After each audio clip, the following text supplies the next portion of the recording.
Hello बच्चों, आप सभी का फिर से एक बार स्वागत करते हैं आप अपने यूट्यूब चैनल बिकम टॉपर पे।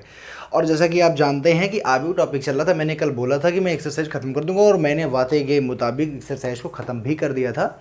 और आज हम चलेंगे आगे की एक्सरसाइज, मतलब एक्सरसाइज में नहीं, थोड़ा सा पहले बेस डिस्कस करेंगे और उसके बाद में फिर हम एक्सरसाइज को डिस्कस करेंगे। ठीक है, तो सबसे पहले बात क्या है कि जो आगे का जो है टॉपिक है या जो आगे का जो कॉन्सेप्ट है वो है ट्रांसपोज ऑफ मैट्रिक्स, मतलब मैट्रिक्स का या किसी आव्यूह का परिवर्त निकालना। क्या निकालना? परिवर्त निकालना, परिवर्त। अच्छा, ट्रांसपोज ऑफ मैट्रिक्स होता क्या है? तो ध्यान से सुनेंगे, बहुत सी ध्यान से सुनेंगे। ठीक है, ध्यान से सुनेंगे। अगर कोई भी आव्यूह है, अगर उस आव्यूह के या उस आव्यूह की अगर पंक्तियों को और स्तंभों को आपस में उलट दिया जाए, मतलब स्तंभों को पंक्तियां बना दिया जाए और पंक्तियों को स्तंभ बना दिया जाए, तो इस प्रकार से प्राप्त आव्यूह को हम बोलते हैं ट्रांसपोज आव्यूह या ट्रांसपोज मैट्रिक्स, या तो आव्यूह का परिवर्त बोलते हैं। ठीक है। अच्छा, अगर हम इंग्लिश में कहने की कोशिश करें तो अगर मैं क्या करूं, किसी भी एक आव्यूह के कॉलम को रो बना दूं और रो को कॉलम बना दूं, और इस प्रकार से जो आव्यूह बनेगा उसको बोलेंगे अब ट्रांसपोज मैट्रिक्स या परिवर्त आव्यूह। तो जरा बताने की कोशिश करते हैं कैसे। मान लो हमने लिया एक कोई आव्यूह था ए आई जे, ठीक है। इसकी क्या थी, इसका जो ऑर्डर था वो था m इंटू एन। अच्छा, ए आई जे क्या है? आई यहाँ पे क्या है? तो आई यहाँ पे है, ध्यान से समझना, आई है नंबर ऑफ रोज और जे क्या है यहाँ पे? जे है नंबर ऑफ कॉलम्स। बताओ, कोई दिक्कत? तो ट्रांसपोज आव्यूह में क्या था? ट्रांसपोज आव्यूह में बात बता रहा हूं कि अगर आपको किसी भी आव्यूह को ट्रांसपोज आव्यूह बनाना है तो आप क्या करोगे? तो आप करोगे कि आई और जे को क्या करोगे? आपस में उलट दोगे। यहां पर m क्या है भैया और n क्या है भैया? तो यहां पे m है नंबर ऑफ, ये भी रो है, और ये है नंबर ऑफ कॉलम। क्या है? Number of column. तो अगर आपको ट्रांसपोज आव्यूह बनाना है ए आव्यूह का, अगर ट्रांसपोज आव्यूह को रिप्रेजेंट कैसे करते हैं, तो ट्रांसपोज आव्यूह या परिवर्त आव्यूह को आप रिप्रेजेंट करने के लिए यूज करते हैं ए, उसके ऊपर लगाते हैं टी। ए टी मतलब आप ए और ट्रांसपोज आव्यूह, या हम लिखते हैं ए डैश। क्या लिखते हैं? ए डैश। आप कुछ भी लिख सकते हो, आप ए टी भी लिख सकते हो, मतलब इस आव्यूह का टी का मतलब ट्रांसपोज आव्यूह, या ए डैश, दोनों चीज भी लिख सकते हो।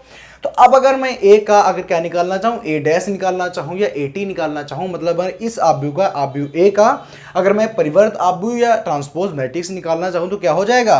तो हो जाएगा ए टी और ए dash is equal to A J आई या एन इंटू एम। जरा गौर से देखो, यहां पे क्या था? यहां पे आई जे था, यहां पे जस्ट उलट गया, जे आई हो गया, और यहां पे m इंटू एन था, यहां n इंटू एम हो गया। मतलब आपको बदलना कुछ नहीं है, सिर्फ और सिर्फ मैट्रिक्स को जो आपके रो होंगे उनको कॉलम बना देना है और कॉलम को रो बना देना है। इस प्रकार से प्राप्त मैट्रिक्स को आप बोलेंगे ट्रांसपोज मैट्रिक्स। बताओ, बात समझ में आई? इसी के ऊपर डेडिकेटेड एक हम क्या कर लेते हैं, एग्जाम्पल कर लेते हैं। ध्यान से समझिएगा, ठीक है, ध्यान से समझिएगा। ये चीज़ समझ में आ गई? समझ में आ गई कि नहीं आ गई? ये नंबर ऑफ रो ये आप जानते ही हैं, और ये तो आप जानते ही पहले से ही थे। ठीक है, तो एक हम करते हैं उदाहरण। क्या है उदाहरण? तो बेटा जो उदाहरण है वो है a इज इक्वल टू,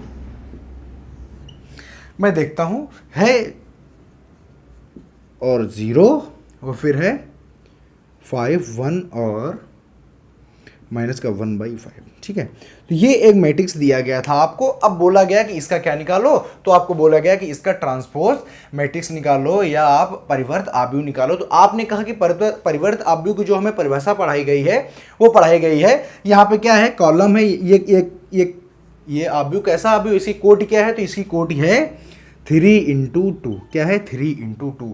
तो अगर इसका मैं आपसे ट्रांसपोज मैट्रिक्स निकालने की बात करूं तो आप कहोगे sir ji A T is equal to या A dash is equal to, क्या करोगे आप? जो रो हैं उनको कॉलम बना दोगे, जो कॉलम है उनको रो बनाओगे। मतलब अब ये बनेगा 2/3 का। किसका बनेगा? 2/3 का। इसी कोटि क्या आएगी? 2/3 पलट जाएगी।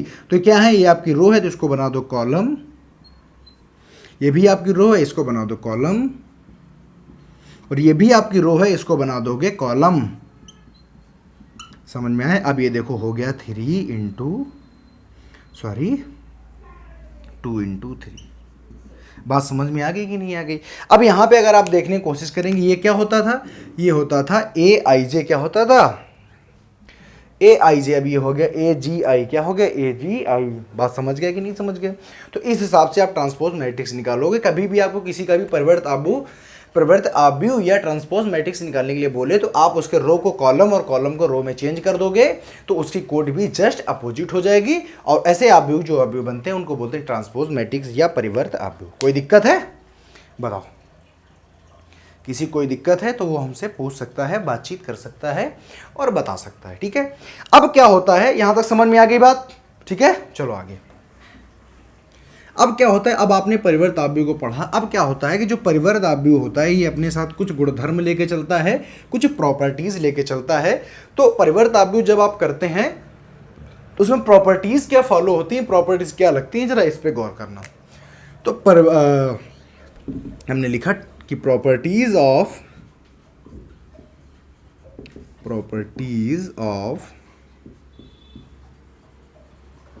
ट्रांसपोज मैट्रिक्स, मतलब परिवर्त आव्यूह की क्या प्रॉपर्टीज का मतलब गुणधर्म, क्या गुणधर्म। तो गुणधर्म क्या होते हैं कि अगर हम कैसे क्या करेंगे। तो सबसे पहले मैं पहला गुणधर्म बताता हूं और हर एक गुणधर्म के साथ में उसका एक डेडिकेटेड एग्जाम्पल भी मैं कराऊंगा ताकि वो गुणधर्म आपको बहुत ही बेहतर तरीके से समझ में आए और आपको कोई दिक्कत ना होने पाए। ठीक है, तो देखो, तो पहला जो गुणधर्म था वो ऐसा गुणधर्म था कि अगर जैसे किसी का आपने क्या निकाला, जैसे ए कोई मैट्रिक्स था, इस मैट्रिक्स का आपने ट्रांसपोज मैट्रिक्स निकाला या परिवर्त आव्यूह निकाला, और अगर इस परिवर्त आव्यूह का अगर एक बार आप और परिवर्त आव्यूह निकाल देंगे तो गुणधर्म कहता है कि वही मैट्रिक्स निकल आएगा। समझ गए बात? कि एक कोई आव्यूह था उसका आपने परिवर्त आव्यूह निकाला और उस परिवर्त आव्यूह का भी अगर आपने परिवर्त आव्यूह निकाल दिया तो वही आपका क्या आ जाएगा, वही मैट्रिक्स आ जाएगा। तो ऐसा होता है ये गुणधर्म। तो इसको प्रूव करने के लिए, इसको बताने के लिए मैं एक एग्जांपल लेता हूं। एग्जांपल जरा ध्यान से देखिए, ये एग्जांपल आपके किताब के ही हैं। ठीक है, तो मैंने एक क्या किया, एक कोई ले लिया मैट्रिक्स जो कि है 3 4 √3 2 और 2 और 3। ओके, ये एक मैट्रिक्स है। तो अब जो आपका एग्जांपल कह रहा था एक अगर मैट्रिक्स कोई ए है, अगर इसका आपने क्या किया, परिवर्त आव्यूह निकाला या ट्रांसपोज निकाला, तो अगर बेटा बताओ इसका ट्रांसपोज निकालोगे तो क्या होगा। अथवा बताओ इसकी कोड कितनी है, तो इसकी कोड ये 2 × 3। यहाँ पर रो कितनी है, 2 है, और कॉलम कितने हैं, 3 है। तो आप जानते हो कि अब जब ये जो मैट्रिक्स बनेगा ये किसका बनेगा, ये बनेगा 3 × 2, जस्ट उल्टा हो जाएगा। तो यहाँ पे रो कितनी होंगी, तो सर जी रो होंगी अब 3, और कॉलम कितने होंगे, तो कॉलम होंगे सिर्फ और सिर्फ 2। तो अगर यहाँ पे कोशिश करें तो ये जो कॉलम है इसको बना दो रो, कितना हो जाएगा 3 4, ये जो कॉलम है इसको बनाओ रो, तो √3 और 2, ये कॉलम है इसको बनाओ रो 2 × 3। बात समझ में आ गई? तो अब क्या किया कि आपने ए का निकाल दिया ट्रांसपोज मैट्रिक्स, और अगर इसका भी आप अगर ट्रांसपोज निकाल दो तो कहते हैं कि यही आ जाएगा, तो निकाल के चेक करते हैं। तो अब आपके पास में जो ए डैश था इसको आपने एक बार और डैश निकाल दिया, मतलब इस मैट्रिक्स का आपने एक बार और ट्रांसपोज मैट्रिक्स निकालना है। ये जो मैट्रिक्स है ए डैश, इसका आपको ट्रांसपोज निकालना है। तो आप जानते हो कि ये क्या है, 3 × 2 का है। अगर इसका आप ट्रांसपोज मैट्रिक्स निकालोगे तो 2 × 3 का हो जाएगा। तो अब क्या करेंगे, तो ये जो कॉलम है ये बन जाएगा रो, कॉलम है ये बन जाएगा रो।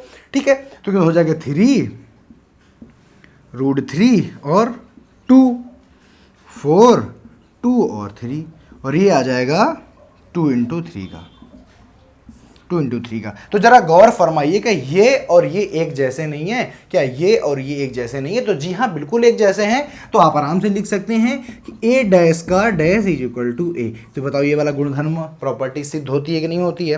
तो कभी भी, अब अच्छा बताइए प्रॉपर्टी का मतलब क्या है। तो सर जी मतलब ये है कि जब भी कभी ये प्रॉपर्टी आएगी, जब भी कभी किसी भी मैट्रिक्स का अगर एक बार ट्रांसपोज किया गया होगा तो मैं सीधे सीधे उसमें वही आव्यूह लिख दूंगा। ये हमारा फायदा है, समझ गए, ये हमारा फायदा है। ये आपको बताने के लिए ऐसा एग्जांपल लिया गया। ठीक है, हटा दें। चलो देखो, अब अगली प्रॉपर्टी समझना। ठीक है, इसकी प्रॉपर्टी अति महत्वपूर्ण है। आपने ट्रांसपोज तो आना ही आना है, आपने ये भी आना चाहिए कि इसकी प्रॉपर्टीज क्या होती हैं, गुणधर्म क्या होते हैं, क्योंकि गुणधर्म के हिसाब से ही आगे आपके क्वेश्चन लगेंगे। ठीक है, चलो अब देखना दूसरा। तो ये तो भैया हो गई प्रॉपर्टी नंबर 1। अब अगर बात करें प्रॉपर्टी नंबर 2, किसकी बात करें? प्रॉपर्टी नंबर 2 की। तो मुझे बेटा जो प्रॉपर्टी नंबर 2 आती है, ये कहता है कि अगर किसी भी मैट्रिक्स के साथ में अगर आपने किसी अचर का गुणा किया है और उसका अगर आपने क्या निकाल लिया, उसका आपने अगर ट्रांसपोज मैट्रिक्स से निकाल लिया, तो कहता है कि अचर पे कोई भी असर नहीं पड़ेगा और बल्कि जो अवयव होगा उसका ट्रांसपोज मैट्रिक्स हो जाएगा। समझ रहे हो कि नहीं समझ रहे हो? ऐसा बोल रहा है वो। तो मैंने कहा कि बेटा एक बार निकाल के सिद्ध भी कर लेते हैं। तो आपने कहा सर बिल्कुल निकाल के देख लेते हैं। तो मैंने कहा कि चलो आप निकाल के देख ही लो, ठीक है। तो आपने कहा सर ठीक है। तो आपने कहा सर एक मैंने ले लिया कोई भी मैट्रिक्स, तो मैट्रिक्स में अपने बुक के हिसाब से ले लेता हूँ। आपने कहा लिया 3√3 और 2 और 4 2 और 0, ठीक है। कोई आपने मैट्रिक्स ले लिया ए। अब क्या किया मैंने कहा इसमें के का कर दो किसी भी अचर। तो मैंने कहा कि आप अचर का ना करो, आप के का ही इसमें मल्टीप्लाई करा दो। तो आपने कहा सर अगर के ए करेंगे तो यहाँ भी मल्टीप्लाई कराना पड़ेगा। तो अगर मल्टीप्लाई कराएंगे तो 3k √3k 2k 4k 2k और 0 ऐसे आ गया, ठीक है। अब अगर मैं कह दूं कि के ए ट्रांसपोज कर दो, तो भैया कैसे करोगे? तो ट्रांसपोज करने के लिए आप जानते हो भाई साहब, क्या जानते हो? तो आप ये जानते हो कि सर ट्रांसपोज करने के लिए हम क्या करेंगे, जो रो हैं उनको कॉलम बना देंगे और जो कॉलम है उनको रो बना देंगे। तो एक चीज़ की जाती है, चाहे कॉलम को रो कर लो और चाहे रो को कॉलम कर लो। तो ये हमने क्या किया, रो को उठा के कॉलम किया, तो आ जाएगा 3k √3k और 2k, ओके। अगर इसकी बात करें तो 4k 2k और 0। तो जरा मुझे एक बात बताओ, क्या यहाँ से एक बेटा कॉमन नहीं ले सकते हो? सर बिल्कुल ले सकते हैं कॉमन। तो जब मैंने कहा कॉमन ले लो, तो आपने k को कर लिया कॉमन। तो जब यहाँ से k कॉमन निकलेगा तो बचेगा क्या? तो बचा 3√3 और 2 4 2 और 0। ये बचा कि नहीं बचा? और जब ये बचा है तो ये क्या लिखा हुआ है? तो ये तो भैया ए का क्या है? ये तो ए का ए इनवर्स है। क्या है? सॉरी इनवर्स कह रहे हैं, ये तो ए का डैश है। तो बताओ ये के ए डैश नहीं हो गया क्या? तो बताओ यहाँ से। तो अगर बात करें तो यही तो आ गया है, देखो इसका इनवर्स ही तो आया है। देखो के ए कितना था? ए था ये। तो अब के में तो कोई प्रभाव पड़ा नहीं, बल्कि ए क्या हो गया? ए हो गया इनवर्स, सॉरी ए ट्रांसपोज हो गया। तो कि ए तो क्या हम यही नहीं लिख सकते हैं कि के ए डैश इज इक्वल टू के ए डैश, लिख नहीं सकते? बताओ कोई दिक्कत है? कोई दिक्कत है तो बताइए, ठीक है। बताओ हटा दें? चलो देखो, अब बात करेंगे बेटा प्रॉपर्टी नंबर 3 की।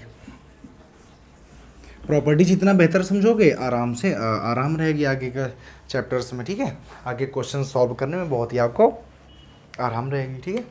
चलो बात करते हैं तीसरे नंबर की प्रॉपर्टी। तो तीसरे नंबर की प्रॉपर्टी कहती है, एक मिनट बेटा, जो तीसरे नंबर की प्रॉपर्टी है वो बेटा क्या कहती है? वो कहती है कि a प्लस बी का ट्रांसपोज इज इक्वल टू ए का ट्रांसपोज प्लस बी का ट्रांसपोज। समझ गए कि नहीं समझ गए? अब इसमें भी अगर आपको एग्जांपल लेना हो तो मैंने कहा a इज इक्वल टू ले लिया गया 2 4 9 और 5, b इज इक्वल टू ले लिया गया 9 4 2 और 0, ओके। अब आपको क्या करना है? दोनों को जोड़ना है। तो आपने क्या किया, a प्लस बी कर दिया। तो यहीं पे मैंने a प्लस बी कर दिया, जोड़ दो 11 6 13 और 5 आ गया। इसका कर दो ट्रांसपोज कर दो। तो आपने क्या किया कि a प्लस बी का क्या कर दिया? आपने कर दिया ट्रांसपोज। तो कितना आ जाएगा? जो कॉलम है उनको रो बना दो। तो आपने क्या किया? 11 13 6 और 5, ओके। अब एक चीज तो पता चल गई। अब क्या करना है? ए का अलग ट्रांसपोज करना है और बी का अलग ट्रांसपोज करना है, फिर दोनों को जोड़ देना है। तो कर दो ए का ट्रांसपोज और बी का ट्रांसपोज। कैसे करोगे?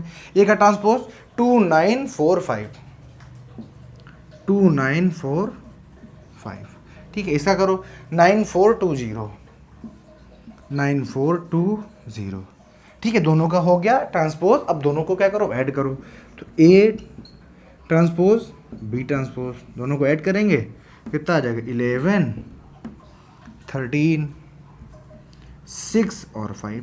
तो बताओ क्या ये दोनों बराबर नहीं है? देखो एक जैसे हैं, इसका मतलब हुआ कि ए प्लस बी का अगर आप ट्रांसपोज निकालोगे तो वो हो जाएगा A transpose plus B transpose. देखो दोनों एक जैसे हैं कि नहीं है, तो इसे भी सिद्ध होता है कि ए प्लस बी का ट्रांसपोज इज इक्वल टू ए का ट्रांसपोज प्लस का बी का ट्रांसपोज। तो ये भी क्या होता है, ये भी प्रॉपर्टी सिद्ध होती है। तो अब ये प्रॉपर्टी समझने से फ़ायदा क्या होता है, तो कभी भी अगर आपको ऐसे करने के लिए आ जाए तो आपको बेटा जब प्रॉपर्टी पता होगी तो आप एक करोगे, या तो ये करोगे या तो ये कर लोगे, जो भी आपको सरल लगेगा कि मैं ये बहुत स्पीड से कर सकता हूँ। जैसे ये आप जल्दी कर सकते हो, यही करके इसका आंसर अपने आप से दे दोगे, समझ गए। जैसे आपको ये दिया गया ए प्लस बी दिया गया हो और ए ट्रांसपोज पर बी ट्रांसपोज निकालना हो तो ए प्लस बी का ट्रांसपोज निकाल के बस वही हो जाएगा उसका आंसर। तो ये प्रॉपर्टी पता करने से ये हमको फायदे हो जाते हैं, समझ गए। इसलिए हमें प्रॉपर्टी पढ़ना अति आवश्यक है, बहुत ही जरूरी है, समझ गए। चलो आगे बात करें, तो जी सर आगे बात करें, हटा दें तो देखो फिर आगे मैं आपको एग्जांपल इसलिए बता रहा हूँ ताकि आपको समझ में भी आए कि ऐसा होता है कि नहीं होता है। कैसा तो नहीं है कि हवा में बातें सारी चल रही तो हवा में बातें कभी नहीं चल रही, ऐसा होता है, ठीक है। तो बात करें अब जो लास्ट है, जो लास्ट प्रॉपर्टी थी वो क्या थी,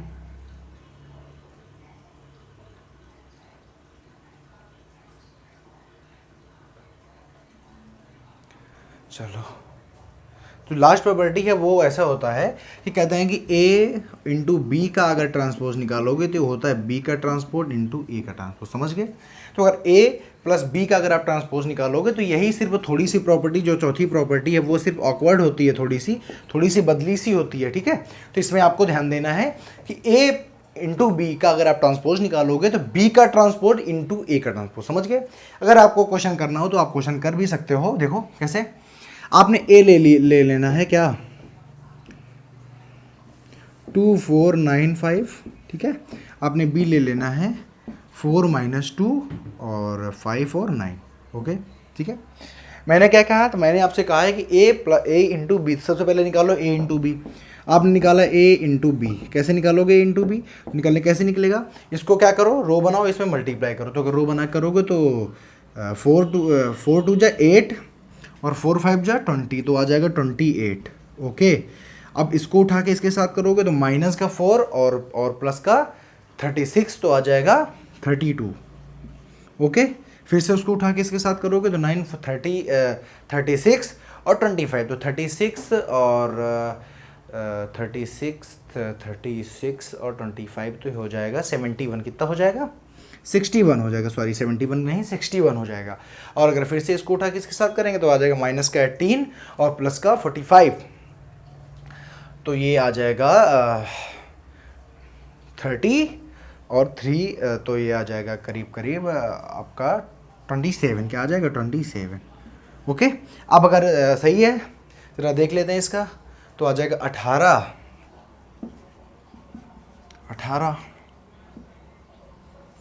कितना आएगा 7 और 2, हाँ सही है, ठीक है। तो यहाँ पे आ गया। तो अब आप क्या करो, इसका अगर आप ट्रांसपोज कर दोगे, कर दो भैया ट्रांसपोज जब आपने किया तो आपका आ गया कितना आएगा बताओ जरा, मैं उसको एक बार चेक कर लेता हूँ। 36 और 25, 36 246 और 5, हाँ ठीक है, ठीक है। इसका अगर ट्रांसपोज करेंगे क्या करेंगे, जो कॉलम है उनको रो में बना दो, तो 28 61 32 27, ओके। अब क्या करना है, अब अगर आप क्या करोगे बी का ट्रांसपोज निकालो, तो आपने बी का ट्रांसपोज निकाला, तो बी का ट्रांसपोज क्या आया, बी का ट्रांसपोज कर दो तो आ गया 4 5 -2 और 9, ओके। आप ए का ट्रांसपोज कर दो, तो ए का ट्रांसपोज किया आपने तो आ गया 2 9 और 4 और 5, ओके, इतना आ गया, ठीक। अब अगर आप बी से ए को मल्टीप्लाई करोगे तब तो आंसर आएगा, अदरवाइज आंसर नहीं आएगा। तो मैं बी से ए को मल्टीप्लाई करता हूँ, B dash into A dash is equal to करें अगर, तो इसको क्या करो रो बना के इसमें मल्टीप्लाई करो, तो आ जाएगा 8 और 28 आ जाएगा, समझ गए। तो बेटा सेम आंसर आएगा, ना मानना आप करके देख लेना, ठीक है, नहीं तो यहाँ पे करके देख लो यार, वही तो आया, इसको यहाँ से उठाया, यहाँ से मल्टीप्लाई कराया, इसको फिर इसको उठाओगे नीचे मल्टीप्लाई करोगे तो सेम बिल्कुल आंसर आता चला जाएगा।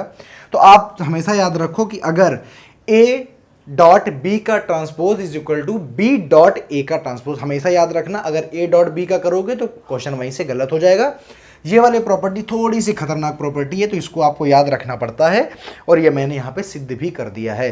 तो आप इसको खासा याद रखेंगे, अदरवाइज क्वेश्चन आपका गलत हो जाएगा। मेरी कोई गारंटी नहीं है, मैं आपको बताता हूँ, मैं आपको बताया भी है कि ये प्रॉपर्टी है। जो ये प्रॉपर्टी आपने अभी याद की, इस क्वेश्चन में आपको बहुत ज़्यादा हेल्प करेगी जाएगा, ठीक है। तो इसको आपको बहुत अच्छी तरीके याद रखना है। हटा दें, चलो हटाते हैं।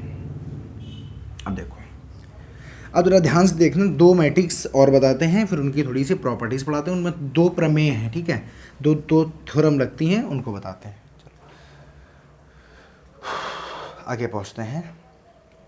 चलो, तो अब क्या है, तो अब बेटा यहाँ पे इसको हटाते हैं, और दो दूसरे टाइप के थोड़े से आते हैं आपके अवयव, ध्यान से उनको समझना, ठीक है। थोड़े से अच्छे हैं तो उनको ध्यान से समझना है। वो एक को बोलते हैं सममित, क्या बोलते हैं, सममित अवयव, क्या बोलते हैं, सममित अवयव। बेटा सममित अवयव क्या होता है, सममित अवयव होता है, इसको बोलते हैं सिमेट्रिक, क्या बोलते हैं, सिमेट्रिक मैट्रिक्स। समझ गए सिमेट्रिक मैट्रिक्स क्या होता है। तो अब देखो हम बताते हैं सिमेट्रिक मैट्रिक्स होता क्या है। तो सिमेट्रिक मैट्रिक्स से बेटा क्या होता है कि एक कोई ऐसा, क्या देखो, एक कोई हमने मान लिया कि ए क्या है, एक ए है, एक मैट्रिक्स है जो बोलेंगे ए आई जे, क्या बोलेंगे, ए आई जे, ठीक है। और इसकी जो m इंटू एन क्या है, इसकी कोटि है, या इसका ऑर्डर है। तो ऐसा मैट्रिक्स जिस मतलब ऐसे मैट्रिक्स या ऐसे अवयव जिनका ट्रांसपोज करने पर भी वही सेम टू सेम अवयव प्राप्त होते हैं, उनको कहते हैं सममित अवयव या सिमेट्रिक मैट्रिक्स। मतलब क्या है कि अगर इसका ट्रांसपोज भी हम कर दें तब भी A I J is equal to M into N ही रहे। इससे क्या मतलब है यार, इसका मतलब ये है कि I is equal to J और M is equal to N. इसका क्या मतलब है, तो इसका मतलब आप समझ जाओ कि ये फिर अवयव कैसे होंगे, तो ये होंगे ऐसे वर्ग अवयव, क्या वर्ग अवयव। तो परिभाषा कैसे बोलनी है, ऐसे वर्ग अवयव जिनका परिवर्त अवयव निकालने पर भी वही अवयव प्राप्त होता है, उसे कहते हैं सिमेट्रिक मैट्रिक्स। क्या बोलते हैं, सिमेट्रिक मैट्रिक्स उसको बोलते हैं, ठीक है। अच्छा, अगर आप बोलो कि सर इसका जरा एग्जांपल लेके मुझे दिखाओ, क्या करो, इसका एग्जांपल लेके दिखाओ, तो इसमें सिर्फ आपसे पूछा जाएगा सिमेट्रिक मैट्रिक्स निकलवाया नहीं जाता है। समझ पाए कि नहीं समझ पाए, सिमेट्रिक मैट्रिक्स निकलवाया नहीं जाता है। तो ऐसे भी लिख सकते हो कि A I J M into N is equals to A J I M into N. तो यहाँ पे क्या होगा, m is equal to N और i इज इक्वल टू क्या होगा, j होगा। बात समझ में आई कि नहीं है, m is equal to N और i इज इक्वल टू क्या होगा, j होगा, ठीक है। तो अगर बेटा इसका मैं सिमेट्रिक मैट्रिक्स का अगर आपको उदाहरण दिखाना चाहूँ तो जरा ध्यान से देखना सिमेट्रिक मैट्रिक्स का उदाहरण क्या होता है। अगर कोई आपने क्या किया, एक मिनट, ठीक है, अगर आपने कोई एक अवयव ले लिया, √3 2 और 3, ओके, 2 3 माइनस का 1/5 और माइनस का 1 और 1, ए इज इक्वल टू, तो जो ए है ना, ये क्या है, ये एक परिवर्त अवयव। जरा ध्यान से देखो, मैं अब परिवर्त अवयव की परिभाषा क्या होती, सॉरी सममित अवयव सिमेट्रिक मैट्रिक्स। तो ऐसा वर्ग अवयव हमेशा याद रखना, सिमेट्रिक मैट्रिक्स सिर्फ वही मैट्रिक्स हो सकता है जो स्क्वायर मैट्रिक्स ऑलरेडी हो। तो ऐसा वर्ग अवयव कि इसका अगर हम परिवर्त अवयव निकालें, इसका हम क्या करें, अगर परिवर्त अवयव निकालें तो इसका परिवर्त अवयव निकालने के लिए जब निकालें तो सेम यही अवयव है। देखो इसका परिवर्त अवयव निकालें, देखना वही आएगा, परिवर्त अवयव निकालें।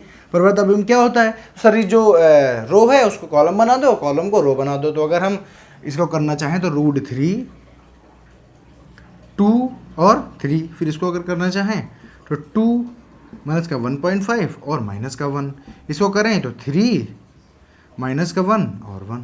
देखो क्या ये दोनों देखो सेम नहीं है, और ये भी 3 इंटू 3 का आया है, देखो ये और ये सेम नहीं है, देखो, जबकि हमने देखो इसके कॉलम को ही वहाँ पे रो बनाया है, देखो है सेम।